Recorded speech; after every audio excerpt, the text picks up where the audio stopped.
Welcome to the Health and Wealth Podcast. This is a show dedicated to the pursuit of health and wealth without losing your health to attain that wealth. With this podcast, we're going to share stories and best practices of successful business owners who either sell health or have health as part of their business plan. You're going to get great marketing and strategic advice from proven, successful experts. We will also be sharing stories from successful entrepreneurs who lost their health on the road to wealth, what they learned, and how they do things differently now, both in business and in life. Let's welcome your host, businesswoman, personal trainer, and podcast queen, JJ Flizanes. Welcome, everyone, to today's show. I have a treat for you. I've got two wonderful gentlemen that you've heard before with me again, as he's looking around the room wondering if I'm talking about him. We've got Doug Sandler and Michael Neely. Today's show is going to be on the topic of collaboration, not competition, but coming at it from a couple different points of view. Yes, we're going to talk about business, so that if you don't have a business, don't worry. We're going to talk about it also from the position of friendship, from dating, from health, as well as wealth. And we're going to just take this conversation to each direction so that way you can get a sense of the difference between scarcity and abundance. But for today's topic, I'm putting it in terms of collaboration, not competition. Welcome to the show, guys. Thanks for having us. I'm excited to be here. How about you, Dougie? That's the quietest I've ever been, isn't it? It really is. It's the longest you've ever taken I know, that was really talk good. on a microphone. Normally he's talking as soon as you start I yourself. know. I didn't know where to begin. I don't know. Well, I'm just happy to be here. Thank you for having me one more time, JJ. So this episode actually was already recorded at one point. We did it on a Zoom call, and I wasn't crazy about the quality of the audio, and we're all in person right now and together, which is way more fun to do anyway. But I know that there was divine timing in this because originally we recorded it for the Health and Wealth show. So for those of you that are listening to Health and Wealth, hey, for those of you that don't know, I have a new show launched this year called Health and Wealth. And that show was actually started out of a desire to do money differently and do business differently. And I have to give a little credit here to Michael, because Michael and I had a conversation last year before I launched the show, and we were at an event and we were listening to the speaker and the presentation and the way that they were sort of holding their event. And we felt a lot of scarcity, a lot of the person in charge feeling threatened by everybody else's expertise or offerings, and we didn't like it. And we were trying to decide on how we could take podcasting, take business, take our entrepreneurial endeavors and do it differently with a different energy. And so I remember driving home and calling Michael and leaving this message because I was so fired up about not liking this, right? And so contrast, just as an overall teaching lesson right now, right? Contrast helps you to clarify. The contrast was I didn't like the feeling of control, the feeling of scarcity, the feeling of shaming, the feeling of not standing in your power and then just allowing others to decide if they're right for you or not. It all felt really bad. And from there, my top three things were leading with abundance, not scarcity, collaboration, not competition. And then what came to me next for me was building wealth without sacrificing your health. And out of that conversation came my mastermind. Like I literally, that whole context created a platform for me to deliver a mastermind that then I offered a month later to my tribe and now have active. So thanks, Michael. You're very welcome. How much is my credit good for? What's even worse is I had nothing to contribute to this, so I'm not even sure why I'm here. Well, you're here because I think that we also exemplify an example of collaboration and not competition. You know, we're all podcasters, and many times in business, we support each other in business and in the same business. We just got done recording 2 episodes, one where Michael had us on talking about coaching and choosing the right coach in podcasting. And Doug and I are podcast coaches along with Michael. And then Doug just did an episode for his show about podcast coaching. And Michael and I are podcast coaches. And so here we all are doing some of the same things, but supporting each other because we're coming from abundance, not scarcity. And so today's show, I just really want to utilize this framework for all aspects of life so that you can start to see things a little bit different, and you can open up to possibility instead of problems. You can open up to not having as much resistance, and you can see from a different vantage point how there's enough to go around.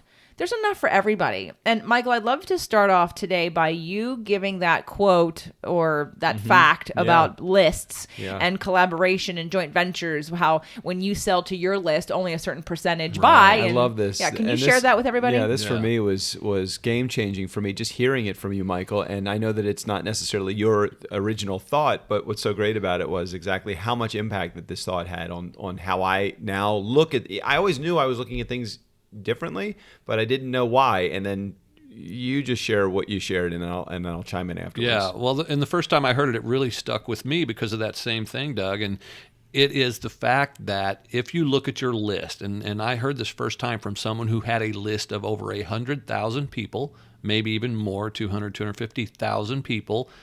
And on stage, he's saying, how many people on my list do you think have ever bought anything from me? And people were throwing out numbers of 5%, 10%. He's like, 1%, maybe 2%. And that is a very low percentage, but that means also 98 to 99% of those people in that list have not and probably will not ever buy anything from you. Mm-hmm. Now, the other thing he said about the list was, I know for a fact that everybody, let's use ours as an example, I know that everybody on my list is interested in podcasting, but not everybody's bought from me. A very small percentage has. Well, if Doug comes along and says, hey, Michael, would you promote my podcasting course? Now, I could be scarcity minded and go, no, that's my audience. And the truth is, though, this 98% is still not going to buy from me. So who better to partner with than someone who's teaching the same thing? Yeah. I will serve that other 98% who maybe for whatever reason they didn't resonate with my stuff or they weren't ready right now. Maybe Doug's is what they're looking for. So yes, I want to share with other people who have a similar offering. It makes sense. Yeah, I would just add to that initially, if this is not your philosophy, if you're listening to this and that doesn't make sense. You're direct competitors with Michael. What would be the purpose of that? And if you listen really carefully to the statistics, only 1 or 2% are going to possibly buy what you have. The other 98%, why don't you open up to the rest of the world? You actually are approaching your list, or those that you know, your connections if you don't have a list. You're approaching them with an attitude of serving. How can I best serve those people that are in my community, those that I know? And if you put away that scarcity mindset that says, I'm protecting my list, I'm protecting my contacts, because if I share Michael with them, maybe they're going to like Michael more than me. And the reality of it is, that's okay. I think that if we all, the mindset that I'm in is if we all rise, with this tide together, it will raise all of the ships that are together, and we can approach podcasting, Michael in my case, from a perspective of everybody is going to improve and get better. So, and then if I say, well, wait a minute, if I help Michael, I actually can profit a little bit from that too. So it's not just from a standpoint of being able to give an altruistic perspective. Maybe it's more of let me look at this selfishly. I got 98%. They're not going to buy from me. Why don't I try to make a little bit more and share them with Michael? And maybe there's an opportunity. So from both standpoints, from a business standpoint and from a personal and community perspective, you're actually doing your business and your community better by opening up to a collaborative opportunity and understanding that collaboration actually will get you far more places than competition and scarcity. I want to bring this to the person who doesn't have a business. Let's talk about this mindset in a I work for somebody else kind of way. Many times I find in people that are employees and they're up for, let's say, a promotion, and maybe they're up against other people, they're from the scarcity perspective, you're willing to have a certain lack of integrity within your own self. Now, I'm not calling any of you lack of integrity. I'm just saying there's a possibility that if Doug is my boss and Michael and I are up for the same job and I feel threatened because maybe I feel like Michael's a better fit, but I really want the job. And now I'm going to do other things that I wouldn't normally do to try to get Doug's attention or to get to look like the better candidate because I want to win, because I want to get this money, right? There's an aspect of that again is scarcity based, of thinking that this is the one and only opportunity for me and there's no other opportunities. And so I would invite you, if you are an employee, to take this on for a second, because know that there are thousands of opportunities. And if you're not in an alignment with it, if you're not attuned to it, you're not seeing it. You're just seeing this one job opportunity as a way for you to make more money finally and to be recognized. Or in the case of, let's say, entertainment, like I'm thinking about people who audition. And I'll never forget an Abraham audio that I heard about an actor who was auditioning. And it's the difference of walking into an audition, giving your power away by saying, I'll be whatever you want me to be because you're more important than I am, versus I'm going to be who I am and I'm hoping I'm the right fit. And if I'm not the right fit, that's okay. And I'm going to hold out for the right fit because it'll feel better for me and it'll honor who I am. So just know that this, what we're talking about in terms of lists and emails, if you don't have a business, this can be translated into your job. Are you holding on to your job because of scarcity thinking that there's nothing else out there for me and I wouldn't know how to survive or make any money? Or are you doing it because you truly love what you do? You're comfortable. Maybe you're not ready to be an entrepreneur and you never will be. There are people who definitely should never be entrepreneurs. But that doesn't mean that the job you have, while there are things that you can improve about the way that you look at it or think about it or talk about it, if you treat it as if it's the only opportunity in life that you have to make any money, that is a scarcity underbelly, which is going to be uncomfortable. And then it's going to create opportunity for you to do things you wouldn't normally do outside of your comfort zone and integrity, which will eat away at you slowly. And it'll show up in your relationships. It'll show up in your health. It'll show up in how you spend money. So just know that I want you to apply these principles that we're talking about, no matter if you have a business or not, because I look at this relationship that we have. And here's the thing, we love each other as people. And so because of that, we want to support each other. There are plenty of other people who do what Michael and Doug do or do what I do that we don't promote. And part of it is because maybe we don't believe in their integrity. Maybe we think that they're only out for the money. They don't care as deeply as we do about our clients. What do you guys think about that? I would say that's 100% true. And actually what you're saying too, JJ, reminded me of an incident that has happened actually a couple of times now as I think back on it, that is a testimony to that piece of collaboration. I've had people come to me and say, Michael, I'm looking to do this and that with my business, and I heard that you were a good coach for that. And there have been times when I've said, you know what, I'm pretty good at that, but I know someone who's better for what you need, and I've sent that person along.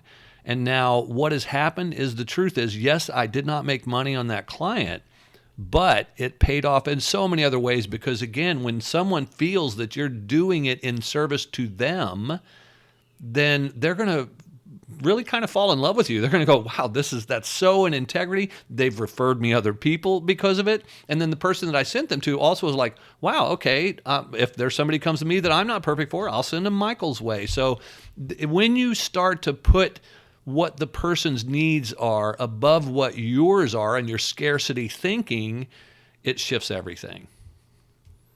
Well, why don't you pose the question again so that I understand from the perspective of what you want me to answer? Because I love Michael's answer, and I love the idea of putting the needs of someone else above your own needs when it comes to business. From a personal perspective, I'm curious where you want to head. Well, I'm thinking about you in some of your relationships. Now, there were positive and negatives to some of the things that, like, say, in the last couple of years that I've witnessed you do. One of the things that I love about some of the relationships and businesses that you've created is that you went into it saying, I don't know where the money is. We'll find it. But we'll find it. We'll find it somewhere, but let's figure out how we can help each other or work together. And most of the time, those always work out. at least if not as a financial reward, but they work out to discover something new so that you know a new boundary, you're more clear on something, but you're very open in your wanting to give and wanting to explore and not necessarily needing to be paid up front or know what the dollars and the cents are. It's a very abundant way of thinking and trusting that I like you. I'm excited about this project. Let's just see where it goes. Well, I've developed, and I go back to probably the mid 1990s with this attitude of, I don't know where the money is coming from, but let's figure it out. I find that if I start with the relationship first, it always works out. No matter what, it may not have worked out where I originally thought and intended. Like I was involved in an entertainment company back in DC before I got into podcasting, and I went into it with the idea that they were going to represent my DJ business. And what had evolved was, yes, my DJ business significantly increased, but I developed so many other partnerships with them that were dwarfed the financial income that I was able to get from just that DJ business into all of these other partnerships. If we approach everything as how can we collaborate together? What is the best way? How can I best serve you? I keep coming back to Jay Facette's mentality of I'll go first. And when you come back to that I'll go first mentality in a JV, a joint venture partnership, you always end up working out because your partner, or the genuine ones, the partners that you say that to, you start to figure out, okay, what is it the best way for me to serve them? And oftentimes they'll come back to you with, wow, you've really done a great job of helping me. How can I serve you? And even then I'll say, I don't really know, but maybe we'll figure that out as well. Just keep me in your mind. When I first started my business and I got involved in networking situations where, for those of you that are not entrepreneurs, when you want to promote your business, if you're doing anything, especially if you're working with clients, you might join a chamber of commerce or some kind of group, a leads group, a LATIP, there's so many of them, BNI, where you go and you have a meal with people and you share your business in hopes to get referrals and clients. And there was a night and day difference to some approaches. The majority of them approach it from I'm there to get. Right. And when 30 people come into a room to get something, they're I-minded, they're scarcity driven, I need to get business. Just for a second, put that energy on. I'm there to get something. If everyone's there to get something, how many people do you actually think get something? Because everybody's there to get something. So there's a little bit of resistance because everybody's so super focused on getting. Now flip it and go there to give. Now if 30 people come into a room and they're there to give something, who's going to get something? Everybody. Well, that's the nature of a very, very well-run joint venture or networking meeting. That's the benefit of going into I'm competing against the same job for the same job with Michael, and encouraging Michael as we're going through this process is, hey, I hope you get it. I hope I get it. I'm not sure who's going to get it here, but let's just do our best together, and whatever I can do to support you. It's interesting because when you reach that fork in the road, sometimes it was not the job that you actually wanted that was the positive way to go. Sometimes you not getting the position, the attitude of why is this happening for me as opposed to why is this happening to me? If you don't get the job, maybe there was a reason you weren't supposed to get the job. And I'm not saying approach it from the perspective of you're not going to get the job. But how about think, no matter what the outcome, this is going to be amazing because it's going to open up a new opportunity. Maybe that opportunity for that new job isn't an opening up for me because maybe my higher calling is to something else. And maybe if Michael and I joint venture in something, or maybe if we're competing in something and he gets it, maybe that was not given to me because there's something that was a better purpose. I had a very large 6-figure relationship recently break down because I didn't like how I was treated within that relationship. So many things. Now, many people would say, oh my gosh, you lost a 6-figure opportunity here. What actually has happened is so many additional things have opened because I have cleared my agenda from all of the thought and the energy that went into that relationship. And now a new launch came as a part of it, a new relationship with a whole other community opened as a part of it, new relationships opened that will far greater benefit me than that other relationship, which was, yes, a short-term, very huge win, but a long-term detrimental things that were happening in my life that I think it just brought my energy down because I was so focused on that one relationship. So I think that we have to approach things with an attitude of, how can I collaborate? How can I not be concerned necessarily with the outcome, but be concerned in the present moment right now? How can I actually serve in this present moment to that person that I have this relationship with? I forget, someone recently asked me about my competition, and I'm so... You have competition? I'm so removed from that word. And I guess that's kind of the hope of today's show, is to really open up a new focal point for the word competition. I'm not saying that I don't acknowledge that other people do what I do, but I don't consider them competition because they're not me. I don't have any competition. I am who I am. The way I deliver things, the way that I'm unique in how I am, and as we all are. I want to just add this because I think that something just opened to me that might help people that are not necessarily entrepreneurial focused or business focused. It's the relationship focus also. How about if you stop thinking about your partner, your significant other, the person you're involved in a relationship with, as your competition, but instead your collaborative partner? How about your ally? Instead of working against them, why are they always want to be right about this? Why is it that I'm always feeling like I am at odds with that person? Looking at it with an empathetic or a compassionate position of understanding, why is it? Where are they operating from? And I think that would open up a door to a whole bigger conversation other than just in business. I know that's not where we're heading. No, we are going to go there. Right. Okay. We're going to go there because I want to move this to a relationship, to dating and to relationships. Yeah. Doug and I did an episode in the Inner Circle called The 5 Losing Strategies in Relationships. It came right out of Dr. Terry Real's The New Rules of Marriage. I thought you were going to say that came out of watching me in relationships. That's a whole nother book. That's a whole nother book, Michael Neely. No, I'm kidding. We read The New Rules of Marriage. I had Dr. Terrence Real on the show, and some of the concepts that I really appreciated were the 5 losing strategies in relationship, but it's also the 5 losing strategies in all relationships, not just your partner. So I want to bring this conversation into relationships, both dating and in, marriage or dating situations. And if you think about, let's take the dating first. So one of us here at the table is single. But if you take it from a dating perspective, those of you that are looking for love, and I've got several of you who are listening who I know are right on the edge of, okay, it's time for me to date and I need to get out there.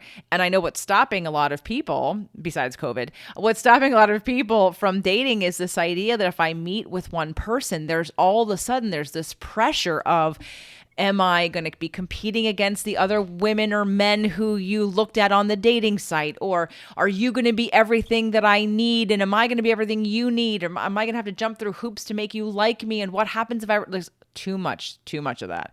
So from that perspective, one of the things that I sort of want to put out there is, again, what we're talking about in business, but it translates in every aspect of life. If you like who you are, if you know who you are, if you know what you want, then you don't have any competition.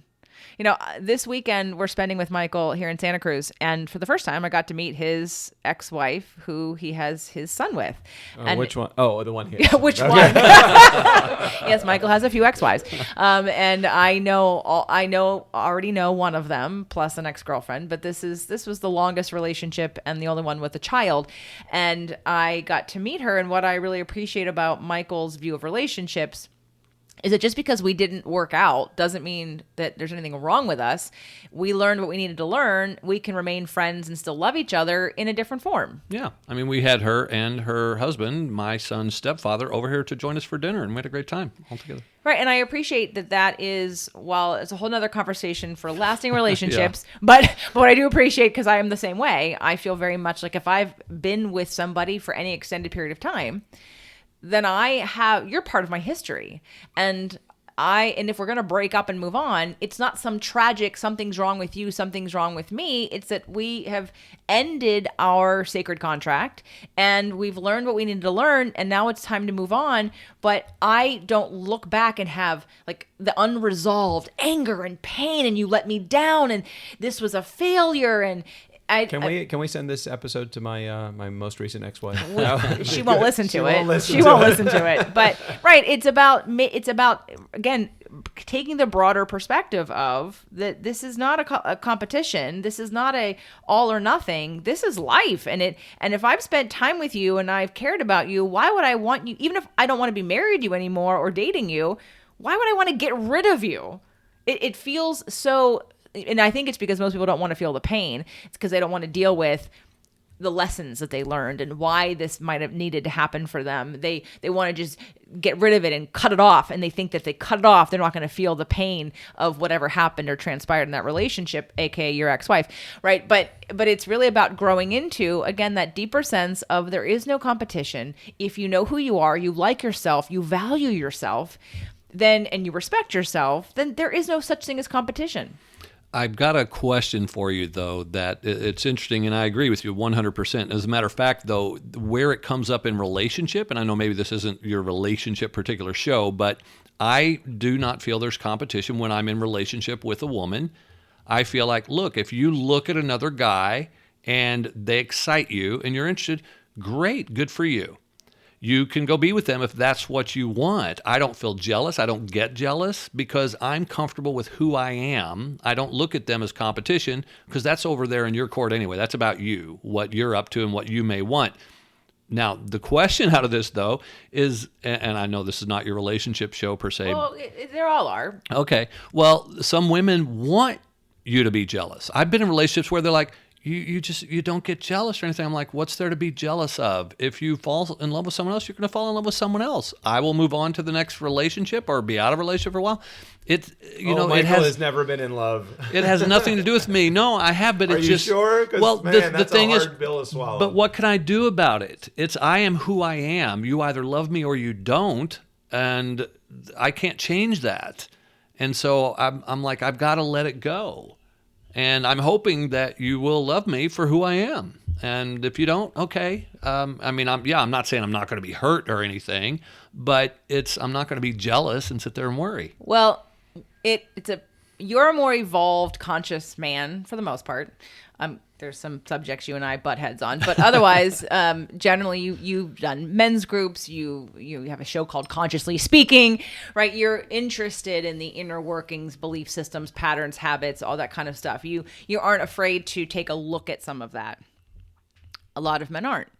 And so then we go to that primitive caveman part of our brain of survival. And when we're not in our conscious brain, so I think you live more in your conscious brain, and I think a lot of people don't, especially men, because they just react. They're just sort of going along, and then if something happens, then they react, and it's not conscious. It's coming from that, again, that primitive part of our survival brains, which is not our conscious brain. And so that would be my answer to what I think happens there. And not that jealousy is a bad thing, but when women do use it to manipulate men, that's unfair.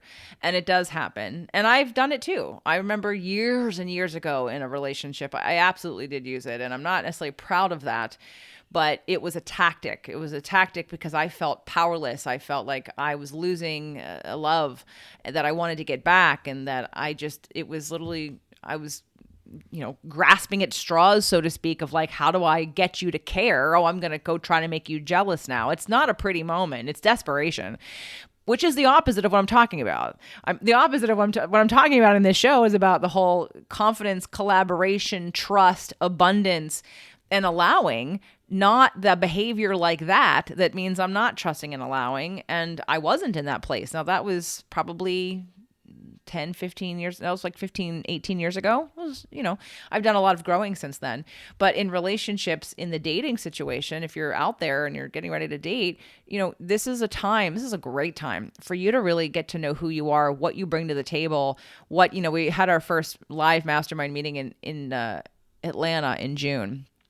And for some of the ladies in the group, one of the things that they needed was a reminder of why they deserve to have a successful business and why they deserve to delegate and get help and support and why they were worthy of charging money and what they brought to the table, not only in their business, but in relationships. And so if you're struggling with dating or liking yourself more and you're always giving your power away to other people to judge you or to tell you who you are and what you do well, this would be a great time to pull pull out that journal and start making a list of what you like about yourself. What do I appreciate about myself? And if there are things that you want to change, which is totally fine. Like some of you might say, I want to take better care of myself. I want to eat better. I want to exercise more. I want to be nicer to myself. Well, this is the first way in how you're going to do that. Take out that list and on a daily basis, just decide today I appreciate that I received being made breakfast. I have literally sat in this seat at this table and done nothing. Michael and Doug have literally done everything, and I have allowed myself to receive it because I'm normally the one doing all of the cooking and serving. It feels good because she's not wearing any clothing, so that's always good. That's always makes it a big plus. That's a big plus. You weren't supposed to tell them how I got you to do all that stuff. Hey, I got to add something too that it made me think when we're talking about relationships and then back on the list. I probably have only married 1% of the women that I've dated, so that's 99% of those women I could refer to other single guys. That's good. That's a good idea, Michael. Talk about collaboration. Maybe you should start a site of the women I've dated and who's right for you. Right. Let me give them positive reviews. Let me tell you. That's not a bad idea, actually. It's called Podcasters Partners. It is a new dating site available to you I ladies love coming that up idea. very soon. It's going to be Nice. another show Yes. that Michael adds to his belt for like, here, let me help you. Let me tell you all the XYs I've had. Well, we already have a show name for that. It's called Relationships. Right. That's right. That never That's got right. off the ground. No, I don't no. know It was that it fun really. while it lasted. Yeah, it was. Didn't last very long. Didn't last. So today's episode about collaboration, not competition. I want to see how you can utilize this in your life. So we've mentioned a couple different areas. The first one being if you own a business or have a business or do anything where you would feel like you're in competition with someone. How this applies if you have a job and you have a boss and you can get promoted or you can get a raise, right? It also applies in relationships when dating. And when thinking, I always liken it to shopping. So what I tell the women that I work with and some of the men, when you're looking at dating, pretend you're shopping. You go to the store and if you try something on and you like it, you take it home. But then sometimes like shoes, right? And you get home and the shoes are like, oh, these are annoying. These don't fit very well. And you take them back. So that is what dating is. Take it a little less serious. You're not going out and getting married on the first date. And nor are you saying to the person, hey, could I marry you? And if not, let's not waste our time. Like maybe get to the place where you're having a little fun, lighten up a little, learn to enjoy the moment and then learn something from it and move on. Have good boundaries, get clear about what you like and what you don't like. And for those of you that have been with the same person for so long and you haven't dated, this isn't about picking the right person the first go around. This is about testing what you like, finding out what is it. One guy or girl is going to show you something you didn't even know that you enjoyed. And oh my gosh, they're going to teach that to you. Now, they might not be the right person for you in the long run, but they showed you how important that one aspect was. Now, let's bring this quickly into the relationship. So I already have a relationship, and let's talk about collaboration versus competition as it affects marriages and dating relationships. So in terms of collaboration versus competition, I know for some of us, we have experienced, let's say, partners who have the opposite viewpoint than we do. Really? Yes. And how does that affect a relationship? When we have opposite viewpoints, I think in my case, it has had both impacts. Like there have been relationships where I've been like that, where it has had a devastating impact and that I'm like, wow, we can't continue to be together. And there've been other ones where it's been healthy, like a healthy difference that kind of we bonded around. But I think the underlying factor that needs to be considered is how attached you are to making the other person agree with your way of thinking. Is that making sense? Yeah. Yeah. I know for me in a past relationship, the scarcity level was way high. Mm-hmm. And how that affected me was I took less risk.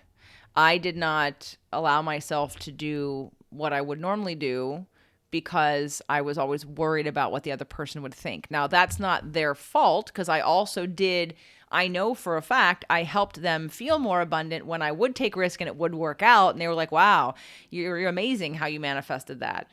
But I know that I was holding myself back. And so not to blame the other person, but you do have to be in check about the belief system and the energy in your relationship.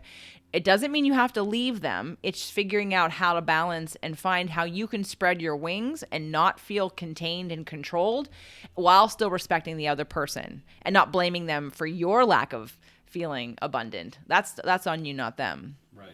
There's also a feeling of not competing with your partner, or not having to always feel right when you're presenting your partner with an idea. In many cases, if we have somebody that's in your community, JJ, if somebody is more entrepreneurial in their lifestyle and with their business growth, and they have a partner that might be a little bit more conservative, or they might be really comfortable in a 9-to-5, or like the security of a 9-to-5, rather than feeling like it always has to be a competition, just understand from the point of view that your partner is looking at life. You know, your partner, if you're an entrepreneur, look at the positive aspects of your partner when it comes to they like the W-2 lifestyle. They like the security of knowing they have a specific place that they go every day from 9 to 5. And I would not necessarily look at that and say, man, that's a horrible thing. You have no growth opportunity. Maybe look at it from their perspective and thinking, okay, you like the security. I like the adventure. I'm an adventure kind of person. So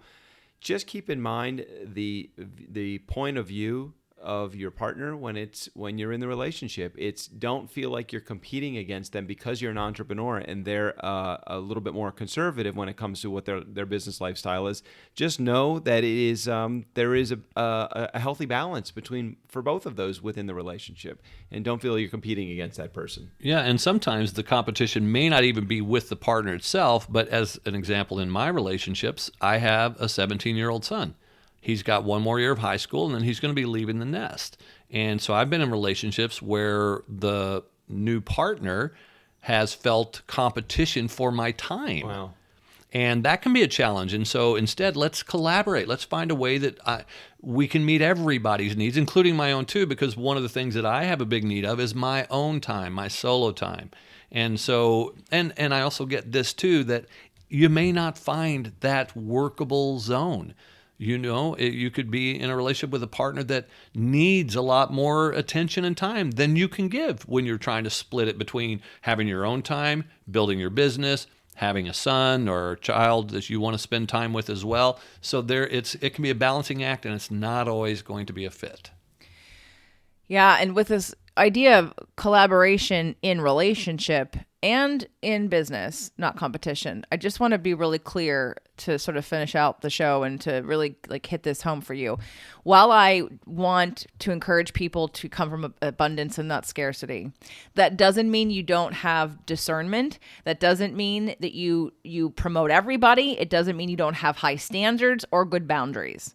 Right? So I may feel like I don't have any competition, and therefore I am open to sharing other people's stuff.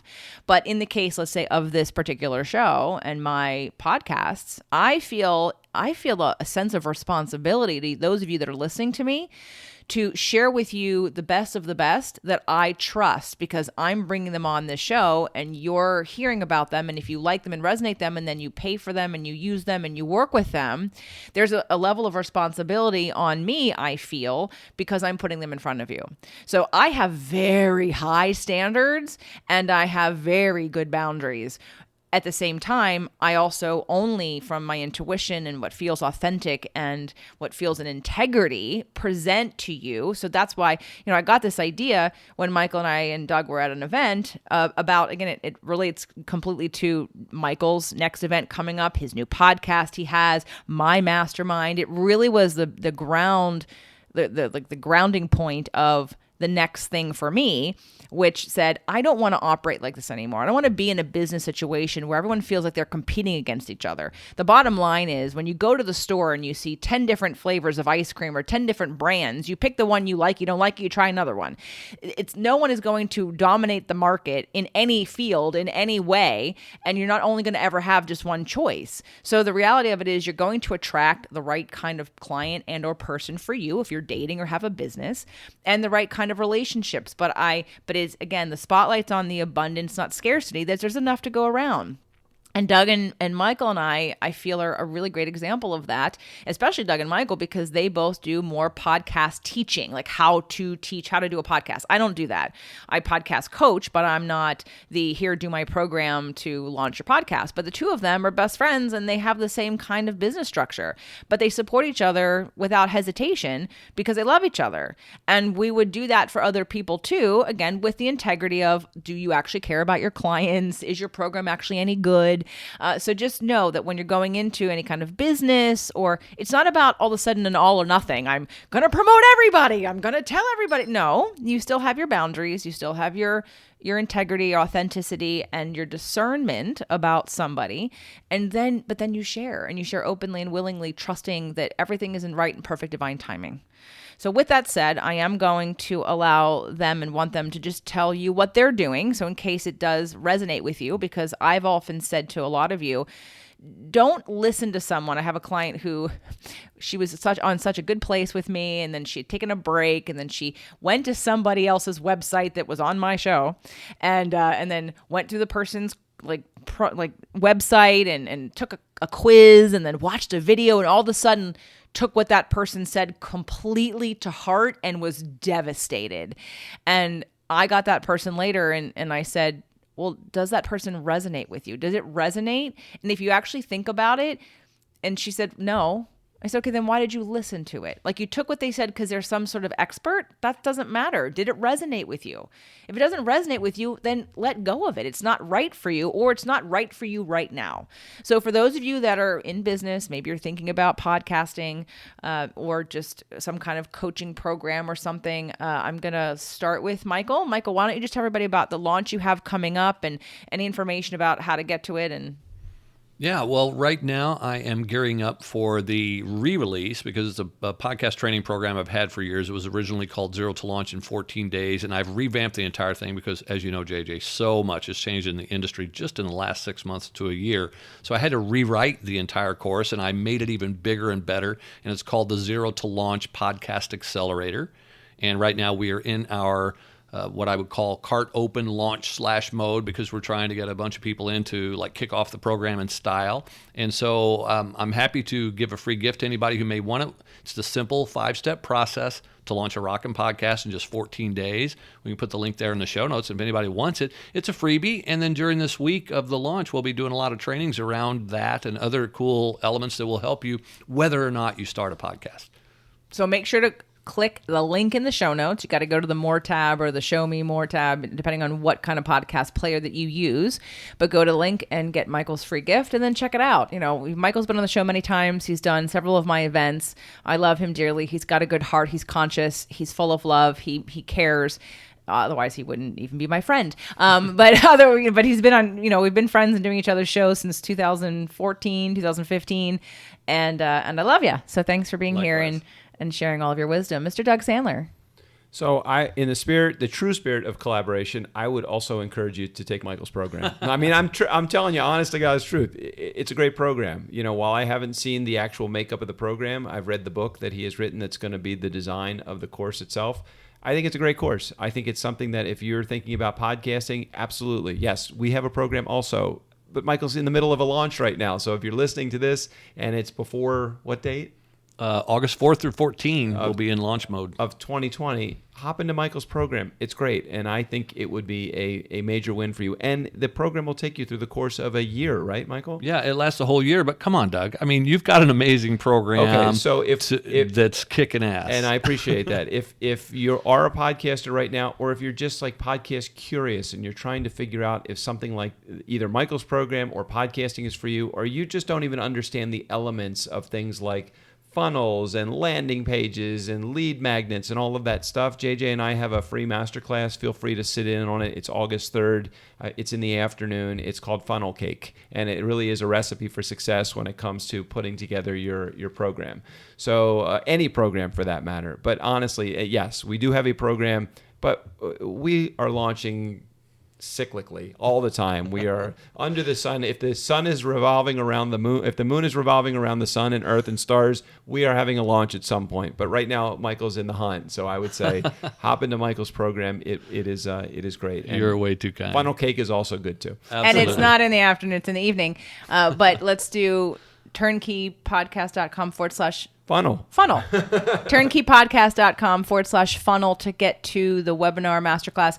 It will not be recorded, so if you want the information, you have to come live to the class. And JJ and Doug put the fun in funnels. We do. And we put the fun in dysfunctional also. That's another podcast that we can record next. So, and then for any of you that are listening, I haven't officially, I guess today's show will be the official opening of the application system for my mastermind. So if you would like to be considered, you can go over to jjsinnercirclemastermind.com. jjsinnercirclemastermind.com. One more time slower. I'm typing this in my phone right now. JJ's innercirclemastermind.com. Awesome. All the links that we talked about today will be in the show notes for you guys. But I am going to be taking applications for 2021. Getting in early gets you a lot of information and education to get you started earlier. You don't have to sign up now, but if you're interested and we want to have some conversations, then go check that out. But if you're launching a podcast, Michael Neely, if you want to learn about funnels and sales pages and all that kind of good stuff, come to our webinar. And of course, follow both of them. Let's just also go over your podcast. So you can go to michaelneely.com. Michael, tell everybody about your shows. Oh my God. Okay, so I have my firstborn was Consciously Speaking. Been around since originally 2014, 2015.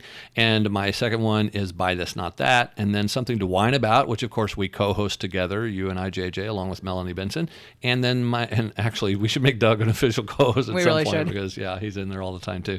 And then the other one is the latest one, the PodQuest Show. But I also want to say this about Collaborate. If I can plant the seed, because you know how you're supposed to speak something out to the universe when you got these ideas. So just this weekend together, we've already come up with a couple of ideas of stuff that we're going to create together as collaborative processes and programs that are going to be real exciting. So I'm just letting you know, keep an eye out for that. Fueled by mimosas. That'd be a good podcast. Fueled by mimosas. All right, you are a podcast addict when it comes to like wanting new ones, and you still have another one to do that we're doing together. But let's talk about your shows. Turnkeypodcast.com. That's probably the best place to start if you have any curiosity about podcasting. The Nice Guys on Business podcast is a great spot to learn about business and a fun way to look at business. If you're a Mustang fan, Ford Mustang, the Early Years podcast. While the BizWiz podcast, you want a fun little formulaic approach to business. TEDx, if you're somebody that's a TEDx speaker and want to understand how to get your message out to the world. And I'm sure there's another one in there, Women, Men, and Relationships. The BizWiz, that's still out there? Yeah, BizWiz is still out there, absolutely. So, yeah, there's a half a dozen or so, but you pick. The roulette wheel of podcasting choice is yours when you go with Doug Sandler. Well, thank you, gentlemen, for doing the show with me again. I know that it was complete divine timing, that I did not like the recording quality of the last time we did this. I had the idea, we did it quickly, and it was obviously meant to incubate a little bit more and to culminate into this time and space because I couldn't imagine being in business and working with two better people. So I appreciate all that you do, and I love you. And we love you too, and it's so great to be here. We should continue podcasting naked just like this. I think it worked really well. It actually worked out really well. All right, guys, I wasn't really naked. Okay, see ya. Bye.